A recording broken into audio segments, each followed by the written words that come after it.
At 6:47 a.m. on a Tuesday, an HOA busybody made a $2.3 million mistake that would earn her 8 years in federal prison. And it all kicked off with a pair of bolt cutters in the wrong government vehicle. Clang. The bite of those cutters through my security chain rang through pristine suburbia like gunfire. That metallic snap was the instant Courtney Kingsley Ward shifted from HOA president to federal felon in half a minute. See, while I was deployed overseas taking down drug networks, this power-drunk neighborhood despot decided my eyesore ride had to vanish. What she didn't realize, that Jeep belonged to a federal narcotics task force, was packed with $347,000 of classified surveillance gear. And I'm the kind of federal agent who specializes in dismantling criminal syndicates. She thought she was swiping some soldier's truck. She actually committed federal offenses that would make cartel capos blush. What would you do if some HOA tyrant messed with your property while you're serving abroad? Drop a flag emoji and say where you're tuning in from. Let's see how many patriots are here. My name is Leo Brick Alvarez, and 3 months ago I believed inheriting my grandmother's house would be a blessing. Man, was I wrong. Maple Ridge Estates. Picture-perfect suburban purgatory where every house wears the same beige, sprinklers hiss on timers, and the scent of fresh mulch can't hide the stink of entitlement. HOA dues, $150 a month for standards. Translation: paying a power-hungry hall monitor to make your life miserable. I'm an Army Reserve MP, newly tapped for a federal drug task force. Abuela Rosa's home was supposed to be my safety net. Rent it out during deployment, build equity. Honor the woman who raised me after I lost my parents in a crash at 12. That house still holds the smell of her homemade tortillas and café de olla. Every creaky board carries memories of her teaching me right from wrong. Mijo, she'd say, you stand up to bullies, but you do it the right way. Enter Courtney Kingsley Ward. Imagine a 52-year-old realtor in a white Lexus SUV who measures lawn height with a literal ruler. 7 years as HOA president turned her into a suburban autocrat. Her husband, Derek, sits on city council, which makes her feel untouchable. This woman issues violations for Christmas lights in January. 2 weeks into my deployment, an email hits my inbox. Violation notice. Unauthorized commercial vehicle storage. My government-issued Jeep Wrangler, clearly marked with federal law enforcement decals, was apparently an eyesore. Courtney's spin on HOA covenants. Work vehicles banned in residential driveways. Here's what she didn't know. That Jeep holds $200,000 in surveillance tech for active cartel cases. GPS trackers, encrypted radios, covert cameras, federal property that requires departmental authorization to relocate. The fine, $50 per day, stacking up while I'm dodging bullets overseas. My sister Lena, sweet middle school teacher. Lena tried reasoning with this suburban tyrant. She drove over to explain I was deployed, showed copies of my orders, even offered to throw a tarp over the Jeep. Rules are rules, Courtney snapped, peering down at Lena like she was an ant. If your brother can't follow simple community standards, maybe this neighborhood isn't for your family. That call from Lena still rings in my head, her voice breaking as she sat in Abuela's kitchen. Brick, she threatened to put a lien on the house. She said Derek knows people at the district, that backing you could affect my job. Lena uncovered the pattern. The Johnsons, he's a Marine, cited for an excessively loud motorcycle. Sarah Moreno, a Navy spouse with a deployed husband, fined for unprofessional garden gnomes. Every military family in Maple Ridge was getting singled out. But here's the twist. Courtney's violations were fabricated. I had Lena check the actual HOA bylaws buried in my grandmother's papers, signed in 1987. Government vehicles were explicitly exempt. Emergency services, military, law enforcement, all protected. Courtney was literally inventing rules, relying on residents being too scared or uninformed to verify. The community lived in fear. Neighbors whispered over fences but stayed quiet in public. Courtney had built a climate where questioning her meant becoming her next target. Derek's political connections made resistance feel pointless. That's when I understood what I was truly facing. This wasn't about parking or property values. This was organized harassment of military families by a crooked HOA board with political cover. The texture of grit between my teeth during that call with Lena. The smell of diesel and fear sweat in 120 degrees heat. The echo of my grandmother's voice in my head. Stand up to bullies, but do it the right way. While I was overseas keeping dope off American streets, some suburban queenpin tried to steal my family's legacy through fake fines and intimidation. Courtney Kingsley Ward had just declared war on the wrong federal agent. She thought she was dealing with a helpless military household. What she didn't grasp was that I dismantle criminal organizations for a living, and her HOA racket was about to be my next takedown. Courtney's next move hit 48 hours later, and it was peak suburban warfare. A certified letter landed in Lena's mailbox ordering immediate vehicle removal or emergency towing within 24 hours. Not 48, 24. She was attempting to snatch federal property while I was deployed. The letter, carbon copied to Derek's city council office and the local police, cited immediate health and safety violations and emergency neighborhood degradation. Total fiction, dressed up in official letterhead and legal-sounding jargon meant to scare. Lena called from Abuela's kitchen, panic threading her voice through the familiar creak of those old floorboards. "Brick, there's a tow truck circling.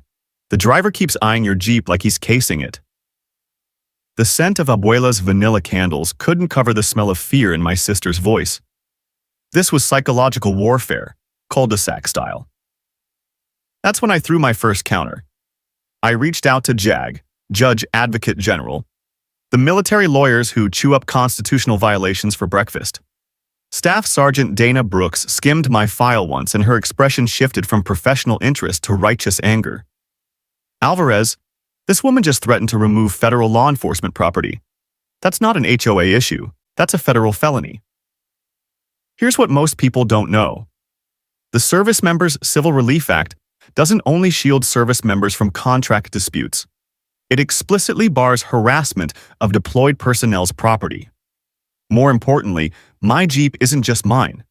It's federal law enforcement gear owned by the United States. Brooks filed a formal complaint with Base Command on the spot, triggering something beautiful, a federal military liaison review. Suddenly, Courtney's power trip lit up the radar of officials with real authority. But then came the mini twist that made it personal. Lena kept digging through Abuela's HOA paperwork, and buried in 2019 meeting minutes, she found a smoking gun. A letter from Courtney to the City Planning Commission urging rejection of military housing assistance in Maple Ridge because transient military populations don't maintain long-term community investment. Translation, she'd been trying to keep service families out for years. The feel of brittle paper crumbling under Lena's fingers as she snapped photos. The sound of her sharp inhale when the scope of the discrimination clicked. "Brick, she's been systematically targeting every military family here." The Hendersons got tagged for their son's bike storage. The Washingtons got cited for excessive noise when their infant cried. This wasn't random HOA tantrums. This was coordinated discrimination with political cover. Derek's development ambitions provided the motive. He had a luxury condo deal, pending that needed HOA blessing for zoning variances, and military families with unsightly work vehicles and unpredictable deployment schedules hurt the exclusivity pitch. Lena's teacher instincts went into overdrive. She started contacting other targeted households, building a dossier. Each fabricated violation, each threatening letter, each intimidation tactic, she was accidentally assembling a federal discrimination case. But Courtney escalated again, and this time she crossed a line that would haunt her. The click of expensive heels on concrete filtered through Lena's phone as Courtney conducted her own inspection of Abuela's property. She documented every detail, photographing my Jeep from multiple angles, measuring clearances with a tape measure. "Your brother's service doesn't excuse non-compliance," she told Lena in that condescending tone that makes you want to introduce entitlement to reality. "Perhaps your family should consider whether this neighborhood suits your lifestyle." Code for "We don't want your kind here." My response was swift and surgical. I remotely armed the GPS and security suite in the Jeep, standard for task force operations. The data was glorious. Courtney had trespassed on my property 17 times in 3 days, photographing federal law enforcement hardware without authorization.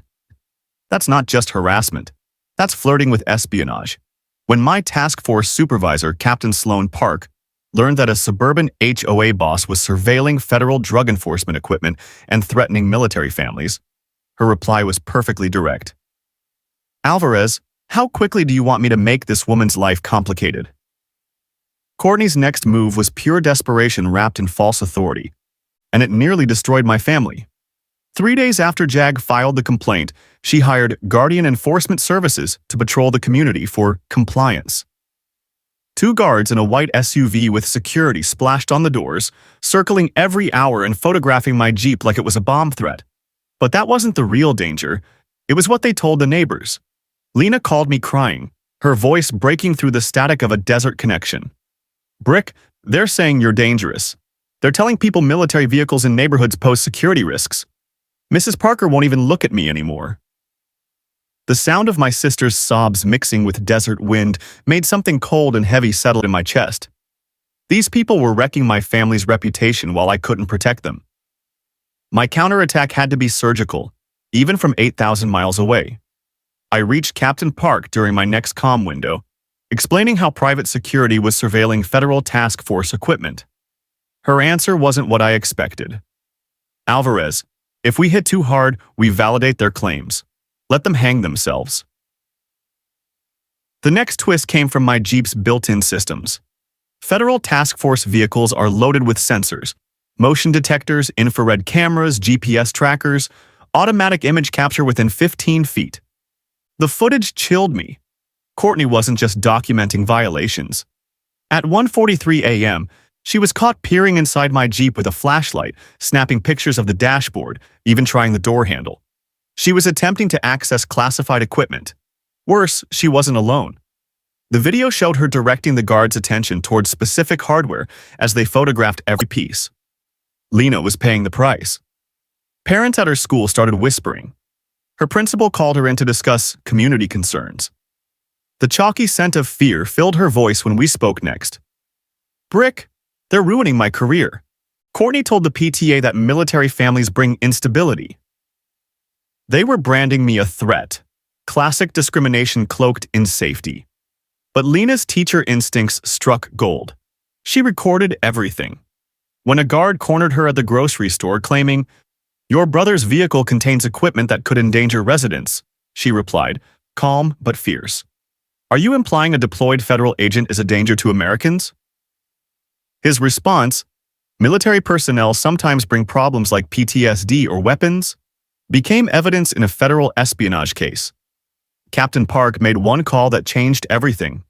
The Federal Licensing Bureau suspended Guardian Enforcement's license pending investigation for unauthorized surveillance of government property. The guards vanished overnight, but Courtney wasn't done. She filed false complaints, police, fire, code enforcement, even animal control, creating a mountain of paperwork that only documented her obsession. Each lie was another federal offense. She had no idea she'd triggered a chain reaction that would bring the full weight of federal law down on her pristine cul-de-sac. Then came that Tuesday morning. 6:47 a.m., Lena's security camera caught it all. Clang, clang, clang. The metallic bite of bolt cutters through my security chain. My phone buzzed awake halfway across the world. Brick, she's cutting your locks. She's towing your Jeep right now. Through the shaky camera feed, I watched Courtney Kingsley Ward, in her bathrobe, orchestrate multiple federal crimes. She'd hired Budget Bob's Towing with cash, yelling orders at a terrified driver. "Lady," he said, "this thing's marked federal property. I'm not touching it." "It's abandoned," she shrieked, veins bulging. "I'm HOA president. I have authority." Every word caught on camera. I activated emergency channels, and within minutes, federal marshals were en route. But my Jeep's hidden systems were already recording everything. GPS pinging Homeland Security, cameras streaming footage to multiple agencies. When the tow truck fled, Courtney locked the community gates, trapping my Jeep and blocking law enforcement access. "If he wants it back, he can follow HOA procedures," she screamed. That statement alone sealed her fate. By the time federal marshals rolled up, the neighborhood had already begun to move. Mrs. Parker, a sweet widow who'd survived ration lines and wartime grief, wasn't about to watch some HOA tyrant bulldoze a deployed service member's life. She started ringing every neighbor she knew, and by 10 a.m., Abuela's house was ringed with protective residents forming a human shield around federal property. "This stops here," declared Tom Henderson, a 72-year-old Vietnam vet whose son had served 3 tours. "You want that truck? You go through 30 of us first." Lena's voice was steadier when she called me back, bolstered by a wall of support that made my throat tighten with gratitude. "Brick, you should see this. They've come together." But Courtney's response was textbook suburban fascism. She filed emergency complaints with every agency she could think of: police, fire, code, animal control. Each false report only adding to the paper trail of her obsession. Filing false statements about federal personnel and government property isn't a local squabble. It's a federal offense. The situation snapped when federal marshals discovered Courtney had changed the community gate locks to block law enforcement access to stolen property. Marshal Jennifer Torres, no nonsense and practiced in taking down organized criminals, ordered the gate opened immediately. Courtney's reply, "I don't recognize federal authority over private HOA property," spoken in her bathrobe, sealed her fate. I came home 72 hours later, still tasting desert dust and adrenaline, to find Lena in Abuela's kitchen surrounded by evidence. She'd dug through years of HOA records and pulled out a contract that made my blood run cold. A deal between Kingsley Urban Holdings and Eastbrook Development Corporation, dated 6 months before I inherited Abuela's house, labeled Maple Ridge Acquisition Strategy Phase 2. They weren't randomly harassing residents. They were clearing the way for luxury condos. Lena pointed to an appendix listing properties targeted for acquisition facilitation. My stomach dropped. Every military family on that list, every elderly resident, every person unable to fight back, they'd been pre-marked for displacement. The feel of brittle manila between my fingers as I read the scheme. But there was more. Forensic review of HOA finances revealed $184,000 diverted through fake consulting contracts to Derek's development company. When HOA boards funnel community funds into personal enterprises without approval, it often constitutes mail fraud and can trigger RICO charges if part of a broader pattern. This was organized theft dressed up as community governance. Lena, transformed from scared teacher into methodical investigator, had been compiling every fabricated violation, every threatening letter, every embezzled check into a case file that federal prosecutors salivated over. Our war room coalesced in Abuela's living room. Captain Sloan Park arrived with 2 federal prosecutors and enough legal muscle to topple a small government. Assistant U.S. Attorney Elena Morales spread Lena's evidence across the table and said, "I've prosecuted cartel money laundering with less documentation than this." She explained how RICO applied when local officials and private actors conspire to violate civil rights and siphon off funds across state lines. The allies who gathered felt like an army. Tom Henderson rallied his Vietnam network, neighbors contributed surveillance photos, and Lena's teacher union offered media expertise that turned local outrage into national coverage. The financial forensics laid bare Derek's playbook, pre-selling properties to developers, manipulating HOA enforcement to force sales at below-market prices, and pocketing community funds through sham invoices. Courtney's panic accelerated her criminal spiral. Lena's infrared cameras caught her at 3:17 a.m. burning boxes of HOA financial records behind Abuela's shed, literally destroying evidence in our yard. She then escalated to personal attacks. Lena's car was vandalized, tires slashed, military scum spray-painted across the windshield. Anonymous death threats arrived. Courtney even tried to bribe witnesses. Each move only broadened the federal case. Witness tampering, obstruction, and attempted bribery documented on recorded lines and hidden surveillance. Federal protective details began shadowing Lena and other witnesses. The FBI's counterintelligence shop took over parts of the probe when unauthorized surveillance devices were discovered in people's vehicles. The more Courtney and Derek flailed, the more they exposed themselves.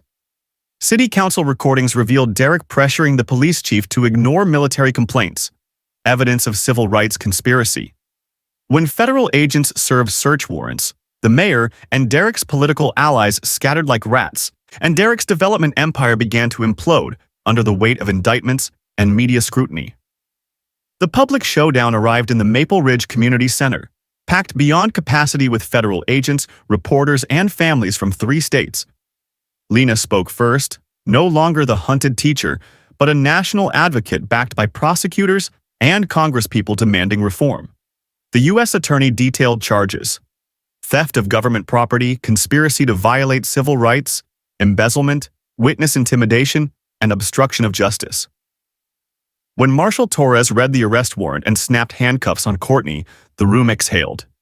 Derek attempted to flee but ran into a phalanx of agents.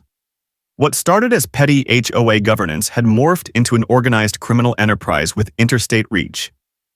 18 months later, sitting at Abuela's kitchen table reading the sentencing memorandum, I almost heard her voice. Stand up to bullies but do it the right way. Courtney received 8 years in federal prison and was ordered to pay restitution. Derek got 6 years and a ban from public office. Their assets were seized, allowing widespread settlements that returned money to the families they'd targeted. Maple Ridge changed. Lena was elected HOA president by recall and froze accounts while prosecutors pursued civil remedies. She authored the Maple Ridge Military Family Bill of Rights, a model later adopted in other communities. Where Courtney's house once stood, now sits a veteran memorial park paid for by forfeited assets. The Alvarez Military Foundation, later renamed under Lena's leadership, offered legal aid and scholarships financed by settlements, and the neighborhood's property values rebounded as trust and transparency returned. The final proof was simple and humbling. Kids laughing on swings where intimidation once reigned, flags flying over houses that now welcomed service families. Justice, served methodically and publicly, healed the community. The media storm that followed turned a neighborhood feud into a national reckoning. Lena's story went viral. Headlines framed it as a fight between military families and corrupt suburban power. Military networks amplified it, congressional committees demanded briefings, and national outlets dissected every frame of the security footage. The PR firm Derek had secretly hired, Morrison Cole, tried to spin it, portraying me as a volatile veteran and Lena as an unstable activist. But their smear backfired spectacularly.